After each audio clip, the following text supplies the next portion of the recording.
জয় এবং বীর সাকিবের সাথে দেখা করতে আসে।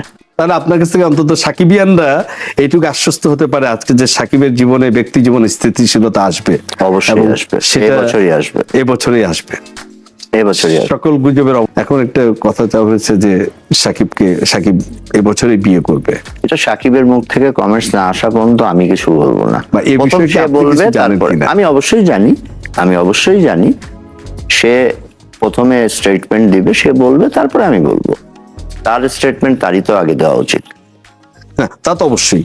কিন্তু যেহেতু কিছুদিন আগেই মানে আমাদের নাগরিক টেলিভিশনেই তার যে সাবেক স্ত্রী অপু বিশ্বাস বিভিন্ন সময় তার ইয়েতে সংবাদ মাধ্যমের সাথে অপু বিশ্বাসের সাথেও সাকিবের একটা ভালো একটা সময় কাটছে, যেহেতু সে জয়ের মা।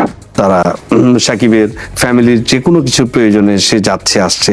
তো একটা স্বাভাবিকভাবে প্রশ্নটা, আপনার যেহেতু নায়ক সে এবং আগামীতে আরো কাজ করবে, অনেকের মধ্যে প্রশ্ন হচ্ছে যে আসলে কি তাহলে পুরোটাই কি হচ্ছে বা কি ঘটছে? দেখেন, সাকিব তো একটা বাবা, জয়ের বাবা, বীরের বাবা। জয় এবং বীর সাকিবের সাথে দেখা করতে আসে, অপুদি নিয়ে আসে, বুবলি নিয়ে আসে। সেই দেখায় যদি সময় কাটানো বলা হয়ে থাকে, আমার মনে হয় ভুল বলা হচ্ছে। অপুদি জয়কে নিয়ে আসা, সেই দেখা যদি অনেক সময়ের দেখা বলা হয়ে থাকে, আমার মনে হয় ভুল বলা হচ্ছে, ভুল ব্যাখ্যা করা হচ্ছে।